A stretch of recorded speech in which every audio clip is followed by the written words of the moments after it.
Un saludo muy especial a todos los oyentes, los televidentes de Mesa de Medios. Carlos Chaparro, director de Sapiencia, está aquí una vez más para conversar con ustedes, para poner en común no solo lo que hemos hecho, que ya lo hemos ilustrado bastante, sino también lo que nosotros estamos proponiendo para transformar este país desde la educación. Y empiezo por decirles que reconozco que este es un tema que hay que manejar con bastante pedagogía y didáctica, pues porque no todo el mundo entiende el lenguaje de la educación y las normas y todo lo que constituye en sí la educación como un sector de la sociedad. Aunque todo el mundo sí sabe que la educación es lo más importante para la vida de cada uno de ustedes. Todo el mundo sabe que la educación es fundamental para construir proyectos de vida. Por lo tanto, es un asunto de incumbencia general. En síntesis, nosotros lo que estamos ahora diciendo es, desde el año 2020, nosotros tenemos un sistema educativo que cuando uno lo analiza ni siquiera es un sistema, sino que es una composición que está formada por 3 subsistemas aislados.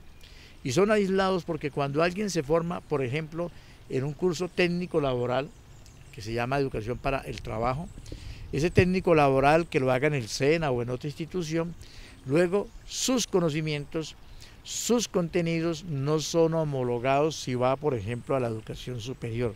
Y no tiene sentido.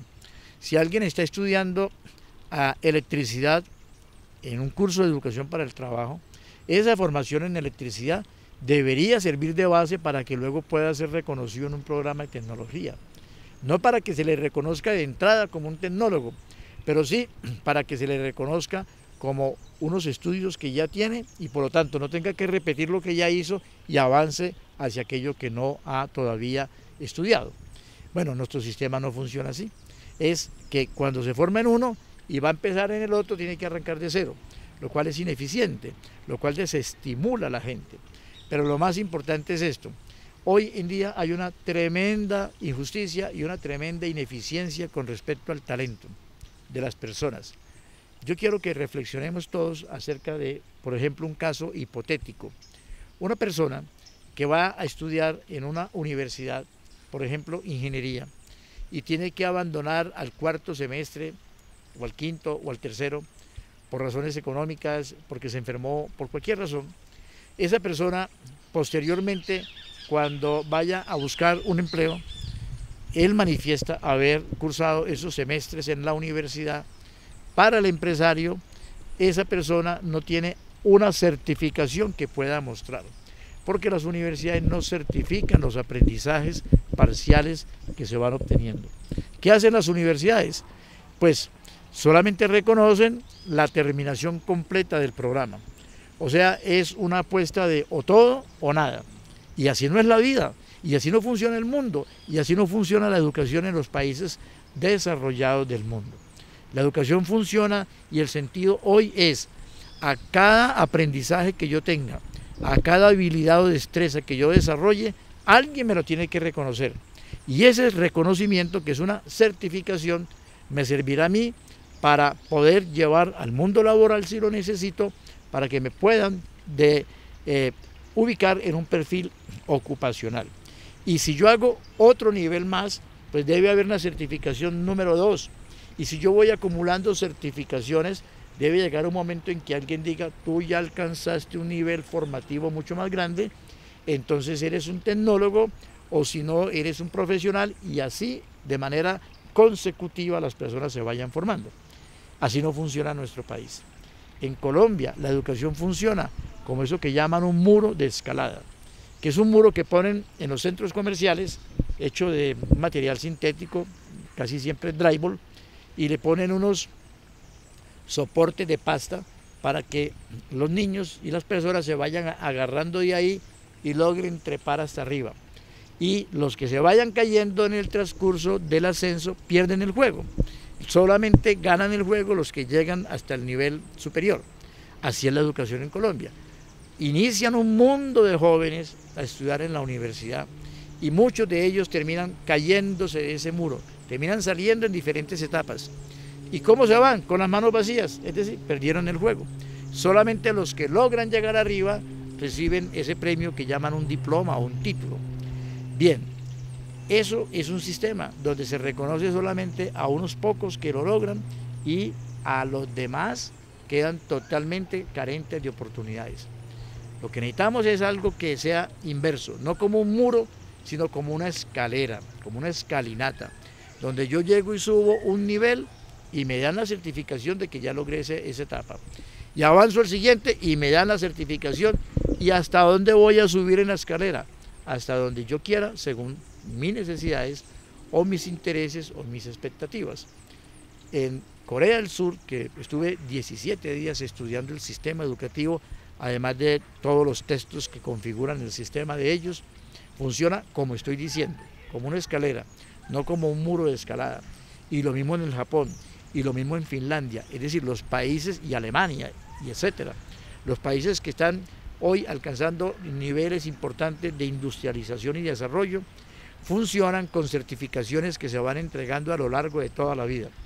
Ya en los Estados Unidos empezaron el cambio, pero no fue ahora, hace más de 20 años, entregando microcertificaciones en las universidades, entregando algunas tan pequeñas que las llaman insignias digitales. El mundo de hoy es un mundo de reconocimientos a cada formación que uno alcance, y es un mundo en donde las personas deberían tener la oportunidad de llegar hasta donde lo consideren o lo puedan hacer, incluso que las personas puedan parar un tiempo la educación, su programa, ya tiene las certificaciones para poder trabajar, y si más adelante quiere continuar estudiando, que tenga la oportunidad. Es un mundo de educación permanente, es un mundo de educación para toda la vida, no para una etapa. En una carrera universitaria la gente se mete a estudiar como en un juego de el todo o nada. Lo logré, soy profesional; no lo logré, que soy un bachiller. Eso no tiene sentido. Por eso hoy en el país queremos nosotros aprovechar un debate. Cuando lo planteamos en el año 2020, lo hice por primera vez ante el grupo de universidades que denominamos aquí en Medellín el G8. Algunos fueron receptivos, otros quedaron como con cierta duda frente a ese planteamiento. Hoy ya todos son conscientes que ese cambio es necesario y lo están haciendo, todos, pero el sistema educativo no. O sea, las normas que están establecidas en el ministerio siguen ancladas al pasado, ancladas a normatividades y conceptos de hace más de 50 años. No tiene sentido. Y estamos en un debate de reforma educativa en el país. ¿Qué es lo que yo estoy viendo? Que la reforma la están tomando de manera muy superficial, transformando unos artículos de una ley, cogiendo leyes y haciéndoles retoques. Así no se transforma nada. La transformación es integral, radical. Si vamos a hacer un cambio, tiene que ser un cambio en la estructura del sistema, que es el problema central. Y si nosotros modificamos el sistema, estaremos modificando el resto. ¿Cómo hacerlo? Pues el procedimiento ya está también suficientemente aprendido a lo largo de la historia. Cuando hay una ley que no responde a las condiciones de hoy, uno no intenta tumbarla y derogarla o modificarla, sino que uno crea una nueva ley que sea la del cambio. Y esa nueva ley va haciendo que la otra se vuelva obsoleta y así se da el cambio, y es una transición. Bueno, así hicimos el cambio en el año 94 cuando se expidió la Ley General de Educación. Así debe ser el cambio ahora. Por lo tanto, el llamado es a todos y todas, primero que nos involucremos, porque concierne a todos, a cualquier persona, pero en segundo lugar, a que entendamos que si nosotros no integramos lo que se llama la educación continua, la educación para el trabajo y la educación superior en unas rutas consecutivas, no estaremos nosotros haciendo un cambio que represente para el país posibilidades de crecimiento. Aquí está en juego no solamente si yo puedo recibir títulos o certificaciones, está en juego en las posibilidades de tener talento con certificación para que pueda ir a transformar nuestra realidad social. Doctor, esas certificaciones de estudiantes que ya van en un nivel avanzado y no han podido graduarse, ¿se pueden hacer con universidades privadas, con públicas? ¿Cómo es eso para estos estudiantes que por dinero no han podido terminar una universidad por falta de recursos, que están por allá en el octavo, noveno semestre y que les falta un poquito, un escalón solo para terminar? Pues lo que estamos proponiendo, lo que estamos diciendo, es que las certificaciones se deben hacer, no importa el escenario del cual se esté hablando en donde estudió la persona. Si estuvo en una institución de carácter público o si estuvo en una institución de carácter privado, en ambos casos la certificación debe darse. ¿Por qué? Porque es que no estamos hablando nosotros de quién ofrece el servicio. Estamos hablando del derecho de la persona a que ese aprendizaje le sea reconocido. Así de simple. Y porque la educación es un derecho fundamental. Y es un derecho fundamental, por eso es un bien público. Y público no quiere decir que sea solamente de las públicas. Público es que le tenga la posibilidad cualquier persona de acceder y que se le garantice, indistintamente de si lo ofrece una institución pública o una privada. Ahora, ¿por qué llamamos nosotros a esto con la palabra postsecundaria? Porque cuando uno mira todos los indicadores en Colombia y en el mundo, hay un momento muy crítico, que es cuando los estudiantes están en la edad de 13 o 14 años. En Colombia, los 13 o 14 años son para las personas que están más o menos en grado noveno. Están terminando la secundaria. Y allí es donde se da la mayor deserción en el país. Y lo mismo en el mundo. Yo voy para Perú la próxima semana a hacer una conferencia al sistema educativo de Perú con las cifras del Perú. Y les voy a mostrar exactamente que ellos viven lo mismo de nosotros, porque esta es una realidad del mundo. Entonces, ¿qué pasa a los 14 años? Que nosotros todos nacemos con unos dispositivos que solamente se activan a determinada edad. Ningún niño nace, niño pues hombre, nace con bigote ni con barba. Pero hay una etapa en donde empiezan a desarrollarse estos caracteres sexuales secundarios. Y ninguna mujer nace menstruando o ningún hombre ovulando. Son cosas que ocurren en esa etapa. Es decir, cuando nosotros alcanzamos en un promedio entre los 12 años, los más precoces, y los 14 años, los más demorados, esos cambios empezamos a sufrir una especie de metamorfosis en donde dejamos de ser niños y pasamos a una etapa intermedia que llamamos la adolescencia. En esa etapa, las personas empezamos a establecer el primer dispositivo, que es el psicológico, empezamos a establecer algo que se llama el yo, es decir, la identidad personal. Por eso es que las personas de esa edad tienden a volverse, digo volverse entre comillas, rebeldes. Todo lo cuestionan, todo lo preguntan y a nada lo acatan por acatar. Yo soy yo, un momentico a ver, respéteme mis derechos, un momentico a ver que yo también decido, yo quiero tener mi cabello largo, en fin, es la fijación de la identidad y eso es muy importante. Lo que hemos hecho en muchos casos es oponernos a eso, tratando de obligarlos a que hagan lo que nosotros decimos. U otros también que no son convenientes, es decir, bueno mijo, o bueno mija, ¿usted quiere hacer esto? Hágale. No, la labor de los padres, la labor de los maestros es guiar esa etapa para que esa fijación de la identidad ocurra garantizando que la persona desarrolle su autonomía, pero al mismo tiempo sin que sea víctima o incurra en cosas indeseables, en cosas inadecuadas. En síntesis, a esa edad, que es al terminar la básica secundaria, se da una gran deserción de los estudiantes porque el sistema educativo se convierte en una especie de camisa de fuerza, en algo desagradable. Yo no quiero ir al colegio, a mí me fastidia ir al colegio, porque los profesores me caen mal, claro, es la confrontación. Si los profesores no saben actuar con el estudiante para respetar ese cambio que está teniendo, él se va a resistir y por eso se da el choque.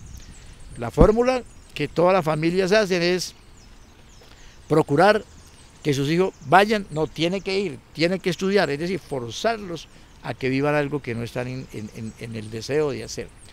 Si nosotros los acompañamos armónicamente, lograremos otra cosa.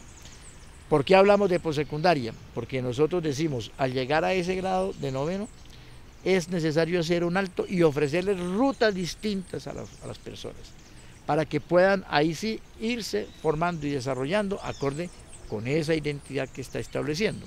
Y entonces, eso significa que la formación la pueden elegir pasando directo a la universidad o la pueden hacer pasando por una vía de formaciones cortas que luego sumadas le permitan tener una homologación en una universidad. Por eso llamamos postsecundaria, porque es toda la educación que se puede ofrecer después de que las personas han terminado el grado noveno, es decir, la básica secundaria. Director, ¿cómo están pensando el tema de los artículos, decretos, si es una ley? Pues cómo se va a hacer la transformación. Pues sabemos que hay diferentes formas por acción popular, pues desde el consejo, desde la administración, cómo lo piensan hacer y cómo se puede escalar, pues entendiendo de que en Medellín somos pioneros de este gran avance, ¿cierto? Pues tiene que ser un proceso que sea ampliamente concertado, con participación de todos. Aquí tenemos que convocar a las instituciones públicas y las privadas.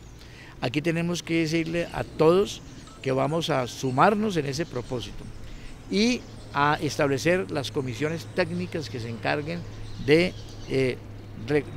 construir el diseño jurídico de todas las normas, porque como tú lo preguntaste, efectivamente nosotros tenemos que cambiar las leyes que tenemos. Es que miren, para poner solamente un ejemplo, y este ejemplo es suficientemente ilustrativo, cuando una universidad va a crear un programa, tiene que hacer un documento que se llama el documento de las 15 condiciones de calidad, documento maestro. Ese documento lo construyen expertos que pueden tardarse como mínimo 6 meses, ya van 6 meses. ¿Qué hacen en ese documento? Dicen, ¿qué es lo que vamos a formar? Y entonces, ¿cómo está el país y cómo está el mundo? Entonces vamos a formar las personas para que respondan a eso. O sea, pensamos cómo vamos a formar los jóvenes hoy cuando estamos construyendo el documento.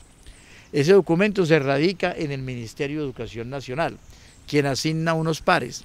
Y esto puede tardar hoy en Colombia hasta 3 años.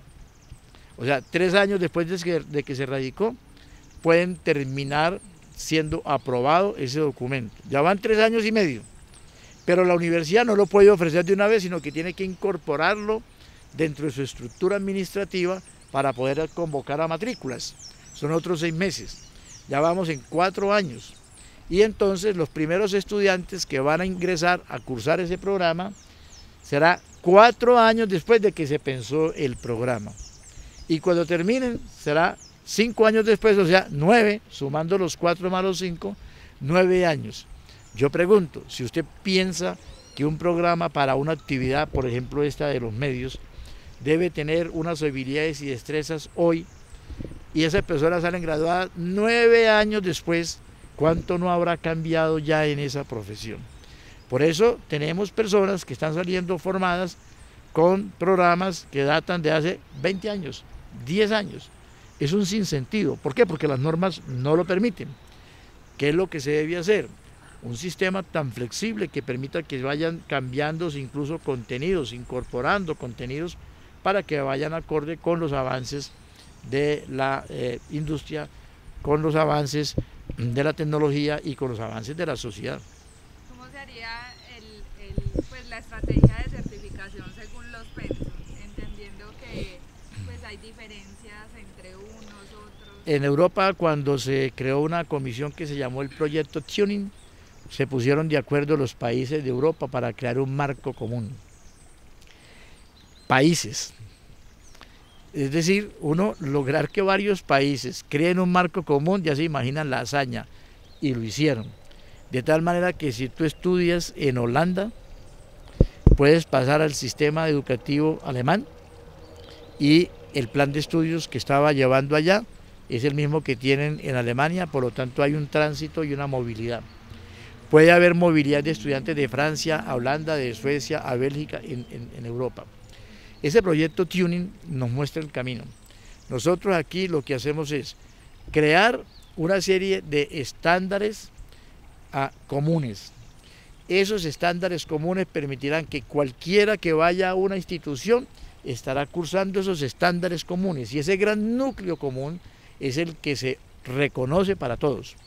Ahora, cada institución le pone sus estándares propios, como dice su énfasis formativo, porque cada una tiene una formación que debe caracterizarla. Entonces no se trata, como en esos pensamientos, de creer que es una educación que es la misma para todos igual, sino que es un núcleo común porque es fundamental para todos igual. Y ya otras áreas que sean la especificidad de acuerdo con el programa y la institución. ¿Quién le habla? Saúl Ignacio Peláez Arango. Actualmente está estudiando en uno de los programas de talento especializado de Sapiencia. ¿Cómo animamos más tanto a los jóvenes y a los no tan jóvenes a que se metan tanto en estos programas de talento especializado como en el resto de los programas de Sapiencia? ¿Y cómo vamos a estimular a partir de lo local esa transformación educativa que necesita nuestro país? Pues, ¿cómo le parece, Saúl, que terminada la Segunda Guerra Mundial hubo unos países, particularmente dos, que quedaron completamente arrasados? Uno de ellos era Alemania y el otro Japón. Pero arrasados es arrasados. Y entonces ellos tenían que reactivarse rápidamente, porque había que generar una riqueza y una economía. ¿Cómo lo hicieron? Lo hicieron con programas de formación corta, como el de talento especializado. Allá llevaron programas para formar técnicos, electricistas, electromecánicos, mecánicos, soldadores, fundidores y todo lo que era la industria del momento. Esas personas se formaban en 3-4 meses e iban a la industria, y así se volvió a desarrollar la industria en esos países, y así se logró una vez más construir la riqueza. Otro país que también quedó arrasado después de 2 guerras prácticamente fue Corea del Sur. Corea del Sur tuvo primero una guerra cuando no estaba dividida, cuando Corea era una sola, contra el Japón, porque el Japón tenía invadido a Corea. Y ellos desarrollaron una lucha para sacar ese invasor. Después de que sacaron el invasor, empezó una lucha interna entre ellos, porque los del norte de Corea, que son la parte más alejada del mar y están en las montañas, fueron los que pudieron resistir más la invasión japonesa. Fueron los que más lucharon contra los japoneses. Y los del sur, que son los que están en el mar, es que Corea está separada de Japón por una franja de mar que se llama justamente el mar de Japón. Entonces, claro, los que estaban pegados allá estaban mucho más dominados por el Japón por la cercanía. Allá llegaban primero las tropas japonesas. Eso hizo que los del sur no tuviesen una resistencia tan alta como los del norte. Entonces eran, digamos, un poco más tibios en esa lucha. Cuando terminó y expulsaron la guerra contra el Japón y lo expulsaron a Japón, los del norte empezaron a acusar a los del sur de que habían sido colaboracionistas con el Japón. Y en eso, ese germen fue el que desató la guerra, los dividió. En el año 59 la solución fue, para poder acabar eso, fue decir, se traza una línea que se llama el paralelo 38. Ustedes, los del norte, se quedan allá y los del sur acá, o sea, nacieron 2 naciones. Ese país quedó devastado. Y tuvo un primer momento donde empezaron a tratar de emular lo que se hizo en Alemania y en el Japón. A partir de ahí empezaron a llevar cursos de formación corta, y con esos cursos de formación corta el Corea del Sur empezó a levantarse. Y ojo, era un país arrasado, en condiciones peores que las que nosotros estamos hoy, muchísimo peores.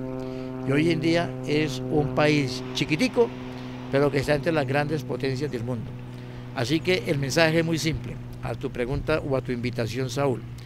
Talento especializado es un curso de formación corta para que quienes hoy en día tienen serios problemas de subsistencia, es decir, esos que tienen que levantarse en la mañana a ver quién me presta o me fía un paquete de arepas y una panela para hacer el desayuno, y luego pensar qué voy a hacer para el almuerzo y qué voy a hacer para la comida, y peor aún, qué voy a hacer para pagar la renta de donde vivo y los servicios. Esos que están en ese nivel son personas que necesitan una formación corta, especializada, para que rápidamente se puedan insertar y tener recursos, y luego sí vayan avanzando en esos niveles que yo he señalado y puedan llegar a ser profesionales o magísteres o doctores si así lo quieren.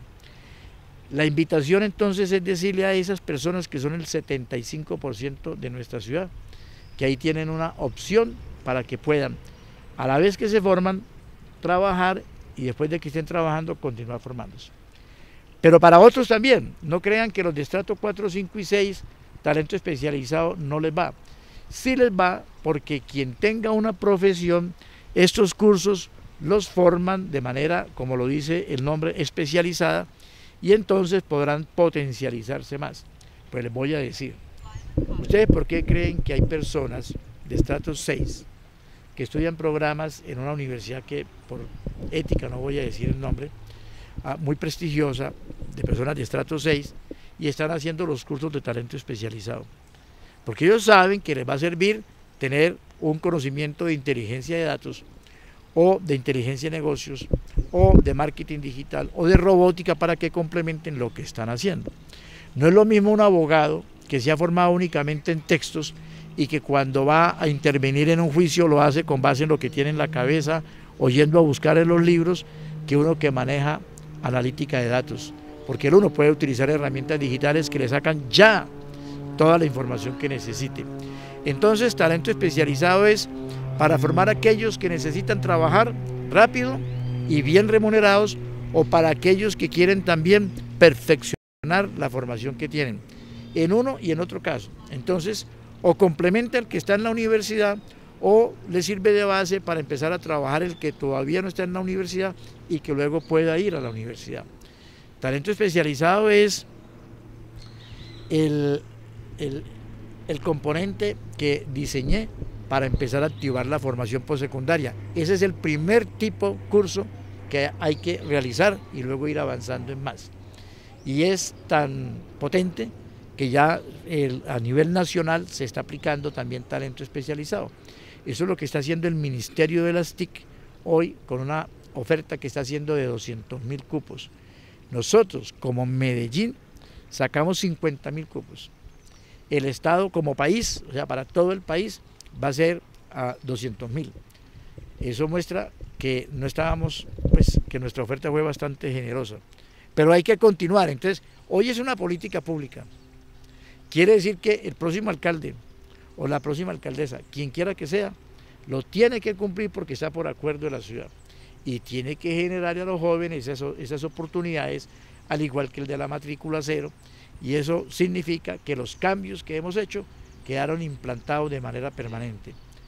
A menos que diga que los va a tumbar, y entonces tiene que llevar al Consejo de la Ciudad un proyecto de acuerdo para tumbarlos, pero yo honestamente les digo, tiene que ser una persona que perdió la cordura, quien cree que es conveniente eliminar todos los beneficios en educación que hoy en día tienen las personas de la ciudad.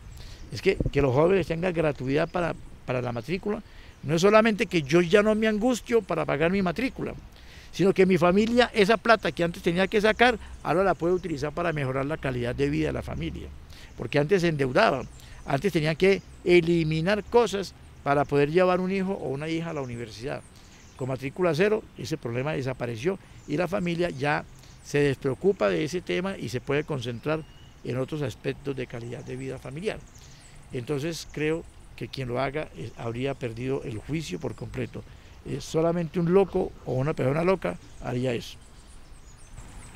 Bueno, doctor, primero déjeme felicitarlo. He visto los consejos de gobierno que ha tenido, ¿cierto? Con transmisión por Telemedellín, también los que ha tenido en el consejo, y todo lo que usted ha dicho, que lo defiende de una forma excepcional, ha hecho que nosotros digamos, este era el indicado que tenía que tener la educación en Medellín. Así que felicitaciones por parte de la mesa de medios, porque ha hecho una cosa excepcional por la educación aquí en Medellín, que no la habíamos tenido antes.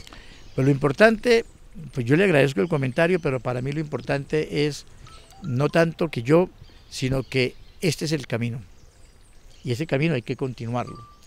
Y quiero decirles una cosa, ¿qué es lo que habla finalmente respecto a un programa, respecto a una actuación en un gobierno? Lo que uno diga o lo que los hechos muestren. Indudablemente que los que hablan son los hechos. Nosotros en Colombia hoy en día tenemos que la matrícula en educación superior pública es una barra así de grande, y en la privada es una barra que llega casi a la mitad. Eso significa que las universidades privadas tienen riesgo incluso de colapsar. ¿Por qué razón? Porque en el país no había ningún estímulo. Con la creación de la matrícula cero nosotros creamos un estímulo para las públicas, entonces el Estado también la está aplicando, la copió de nosotros, y menos mal que la copió. Y entonces ya la matrícula pública creció. Como la privada no tiene ese apoyo a nivel nacional, está bajando peligrosamente. Si ustedes miran la gráfica de Medellín, las barras son prácticamente parejas, porque aquí con la matrícula cero le dimos un impulso a la educación pública, porque en Medellín la educación pública venía por debajo, la logramos incrementar. Pero a los privados cogimos todo el recurso de fondos, o sea, todo lo que antes Sapiencia repartía para públicos y privados, ahora toda esa bolsa que se llama fondo se va para los privados. Y creamos uno nuevo que se llama matrícula cero para los públicos. Entonces estamos haciendo lo lógico. ¿Qué es lo lógico? Que un sistema educativo es como una balanza de dos platos. ¿Y qué tiene que tener una balanza de dos platos? Pues tiene que haber un equilibrio entre un plato y el otro. Bueno, necesitamos un equilibrio entre la matrícula privada y la matrícula pública. Por eso hay que apoyar uno y otro, y por esa razón es que se crearon estos programas y quedaron implantados en la ciudad. ¿Qué pedimos o qué esperamos? Que los jóvenes y las personas, pero una cosa muy importante, la matrícula cero nuestra no tiene límite de edad. La del Estado, la que el Estado copió de nosotros, la limitó a 28 años. La de nosotros es sin límite de edad. Así que puede tener 40 años. Hay una señora, Luz Helena Vélez Sierra, creo, que es Vélez, y el segundo apellido no estoy muy seguro, en Santo Domingo Sabio, que empezó a estudiar Derecho en el Tecnológico de Antioquia, y Luz Helena tiene 72 años. Así que yo mismo empecé a estudiar un posgrado en este momento, y tengo 68 años. Así que, primero, el mensaje es, no hay edad hasta la cual uno deje de estudiar, toda la vida. Y en segundo lugar, con la matrícula cero, pueden ir con la edad que tengan a estudiar sin límites. Esos son los cambios que hay que preservar, y tenemos que profundizar ya es cambiando el sistema, porque los cambios son importantes, pero un sistema como el que tenemos ahoga buena parte de los cambios. ¿Es posible integrar todos estos sistemas educativos con todos estos programas de educación postsecundaria en Centro y en Sudamérica, al mismo estilo como se maneja en Europa? Sí, claro, esto lo que muestra la realidad del mundo es que pues, los coreanos no son distintos a nosotros, pues sí, tienen rasgos distintos. Ellos morfológicamente sus ojos son distintos, su piel es distinta, lo que sea, pero como seres humanos somos exactamente iguales. Los japoneses, los coreanos, los chinos, los rusos, los norteamericanos no tienen más talento que los suramericanos, que los colombianos. Ellos han tenido más oportunidades y un entorno que les ha permitido desarrollar ese talento. El problema nuestro es que nuestros jóvenes no ha habido cómo propiciarles que desarrollen el talento. Pero cuando un joven nuestro encuentra quien le permite desarrollar el talento, se vuelven imparables. Por eso llegan a los Estados Unidos, a la NASA, y son igualitos a los demás. Entonces, ese cambio, Saúl, no es solamente un cambio para que hagamos nosotros, sino que es un cambio para que se haga pues, a nivel de todo el hemisferio. Yo, en este tránsito de Sapiencia, he tenido la oportunidad de hablar con muchas personas del mundo. Con los de Europa y Estados Unidos y los de países asiáticos, he podido percibir en las conversaciones que lo que estamos haciendo es lo que ellos ya hicieron, y por lo tanto que ese es el camino adecuado. Y con nuestros pares, con los argentinos, con los brasileños, con los mexicanos, con los peruanos, con los ecuatorianos, veo que están exactamente igual que nosotros, es decir, viviendo en un sistema educativo anacrónico y que necesitan el cambio. Por eso parte de lo que estoy haciendo es como también compartiendo esta experiencia con ellos. Esta semana próxima, repito, voy a Perú a una conversación sobre el modelo de educación postsecundaria, pero ya tuve 3 conferencias con mexicanos en Monterrey para el mismo propósito. Y así, entonces, esta es una tarea continental, pero bueno, como dice el dicho, zapatero a tus zapatos, nosotros tenemos la responsabilidad de hacerlo aquí en nuestro país, y ellos tendrán la responsabilidad de hacerlo en el de ellos. Última pregunta de Bazar Informativo. Sí, director, usted desde la pedagogía, ¿cómo piensan incentivar o orientar a los jóvenes que están en su etapa de rebeldía, los adolescentes, como usted lo mencionaba anteriormente, para que vuelvan al sendero de la educación? Lo primero que tiene que tener un maestro o una maestra es un gran conocimiento acerca de la psicología. Lo primero, lo que más le implantan los planes de estudio a quienes se están formando como maestros son lo que se conoce con el nombre de contenidos pedagógicos, como si una cosa y otra fueran distintas. No, la pedagogía no se puede concebir sin la psicología. Voy a mencionar unos ejemplitos sencillos. La psicología del desarrollo es la que nos permite a nosotros entender por qué las personas en cada etapa de su desarrollo biofísico o psíquico se comportan de una manera u otra. Yo no sé si ustedes han tenido la oportunidad de ir a una escuela de primaria. Los niños de quinto primaria, de sexto primaria, a cuarto primaria y los más chiquitines, cuando le van a hablar al maestro o a la maestra o al compañerito, lo hacen gritando, pero no gritando por ofensa, sino que hablan en tono alto. ¡Profesora! Y la tienen al lado y no griten, no griten. Y entonces cuando uno llega, uno entra a una escuela y eso parece como si entrara uno a un espectáculo, un concierto. Es un ruido, una gritería tremenda. Y en el patio de recreo no se oyen sino gritos y por todos lados. Porque ellos en esa etapa están, según la psicología, están manifestándose su presencia y todo de ese modo, llamando la atención. Entonces llama la atención muy alto. Si usted es un maestro y sabe eso por psicología cognitiva, usted no lo regaña cuando él levante la voz, que es lo que hace un maestro o una maestra que no conoce eso. Usted no lo cohíbe, usted no lo reprime, usted lo que hace es que viene y lo conduce para que él haga la manera adecuada de expresarse. Venga, no me grite duro porque me afecta el oído y así no te oigo mejor. Vas a decírmelo calmado, despacio. Entonces vamos a empezar. 1, 2, 3. Dime. Entonces le dice. Es decir, uno tiene que conducirlo. Y así para cada etapa. En la etapa de la rebeldía, les repito, uno lo que tiene que estar es consciente de que esa etapa está. Es el primer paso. El segundo paso es entender que ni usted que uno no puede creer que dejándolo solo va a desarrollar mejor esa autonomía o que conduciéndolo por unas normas de comportamiento rígidas lo va a permitir conducir. Usted tiene que saber graduar una cosa y la otra, y entonces es como el dicho, usted suelta la cuerda, lo ve que avanza y mientras vaya avanzando bien, lo va dejando.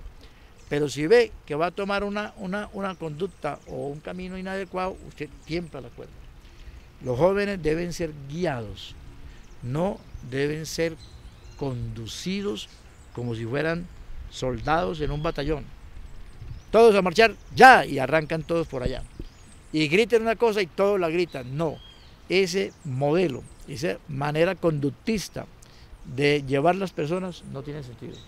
Tiene que ser un proceso que sea de una pedagogía que combine la construcción de esa etapa con su condición social. O sea, tiene que ser un modelo socioconstructivista que permita que a la par que la persona va desarrollando su autonomía, usted pueda ir modelándola, pueda ir actuando sobre ella. Y esto no es la educación de los colegios y las escuelas, también la educación de los padres y madres en las casas. Es exactamente igual. Por último, quiero enviar un mensaje al gobierno nacional, a las autoridades educativas, a la sociedad toda. Hay hoy un sentido claro en todo el país que debemos hacer una reforma educativa. Ese es un primer punto que ya es una ganancia enorme. Pero no podemos dilapidarnos en discusiones estériles. Por un lado, desafortunadamente se desarrolló una tendencia según la cual la responsabilidad del Estado es únicamente con las instituciones de educación pública. No, esa es una parte de la ecuación, pero el Estado también tiene una responsabilidad con las instituciones de educación superior privadas. Son responsabilidades distintas, pero las debe atender. Debe ofrecer gratuidad en la educación pública y debe garantizar condiciones para que quien vaya a ir a una privada también las tenga. Hoy nosotros lo estamos haciendo en Medellín, con matrícula cero para las públicas y con los fondos para las privadas. De ese modo ambos tienen la posibilidad de acceder a un recurso. El reconocimiento es uno solo. Nuestras familias están afectadas en su capacidad económica.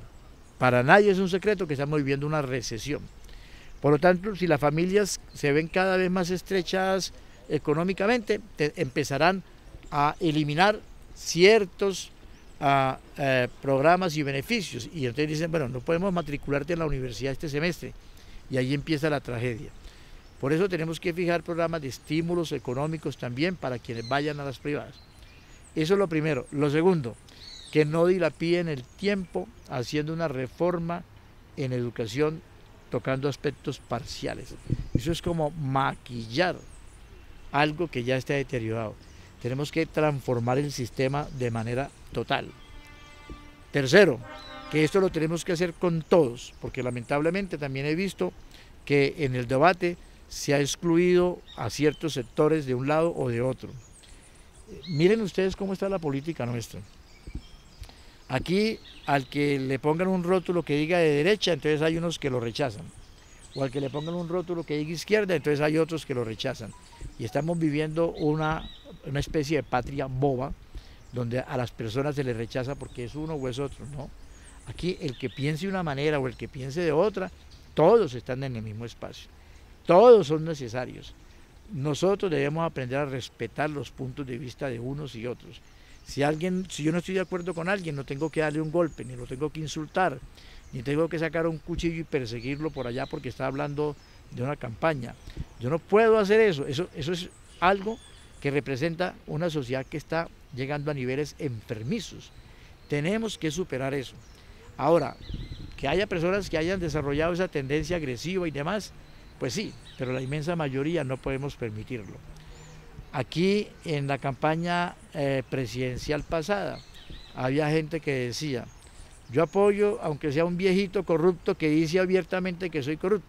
Pues sí decía, abiertamente decía, yo cojo una persona, le doy una vivienda, le hago un préstamo, lo endeudo y es una delicia, lo tengo toda la vida pagándome esto. Es una delicia para él.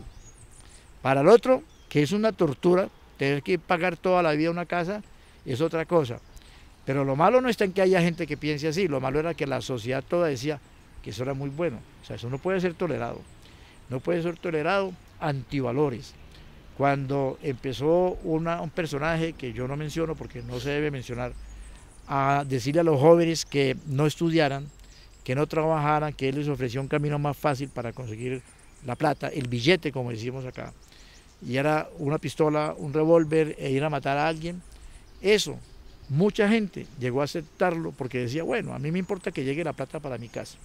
Si mi hijo va y mata a otra persona, pero trae plata a la casa, bien. No, no está bien. No está bien, no puede ser aceptado. Hay valores supremos que no se pueden perder. Uno no puede perder, uno no puede mandar a una hija de uno a prostituirse porque uno esté desempleado. No lo puede hacer. Si no hay para comer, se tomará un vaso de agua y al día siguiente Dios verá qué provee. Pero uno no puede llevar a los hijos a que asuman antivalores. En un momento determinado en nuestra sociedad vemos que se ha creado como una especie de una cultura donde se tolera todo. No, no todo vale. El todo vale nos ha llevado a cosas supremamente lamentables. Tenemos que construir otra cultura, otra manera de ver la vida. Ese es el mensaje que quiero darles y eso lo tenemos que hacer entre todos, unos y otros, de arriba o de abajo, de la mitad, de la raza que sea. Bueno, es que entre otras cosas, como tengo yo aquí una manillita, somos todos una sola raza. Aquí no hay varias razas, somos todos una sola raza. Así que las características nuestras externas no tienen por qué diferenciarnos, ni las opciones. Cuando hicimos los beneficios para la población trans, yo recibí muchas críticas porque decían que entonces, ¿por qué le da estudios y le da oportunidades? Entonces decían palabras que no voy a repetir acá, a esos M, no sé qué, en fin. No, es que la opción que ellos asumen en su vida es respetable y tienen las mismas oportunidades que tienen los demás. Ese es el mensaje final. Nosotros, en síntesis, tenemos que construir una sociedad más tolerante, y si la educación nuestra no es capaz de construir una sociedad más tolerante, esa educación está fracasando. Porque sacamos profesionales muy brillantes, economistas muy buenos, financistas muy buenos, abogados súper buenos. Son tan buenos que desarrollan esas habilidades para robar. Miren, los grandes casos de corrupción en Colombia no lo están cometiendo personas humildes, personas con doctorado, que pasaron por universidades muy prestigiosas. Y entonces uno dice, ellos pasaron por la universidad, sí, tienen un título, pero la universidad pasó por ellos. No, porque no evidencian que haya habido un cambio en la ética, en la moral, en la decencia de las personas. Entonces es mejor tener a alguien que no sea tan formado, pero que sea una persona integral, a alguien que tenga muchos títulos, pero cuyo comportamiento como persona deje mucho que desear. Muchas gracias.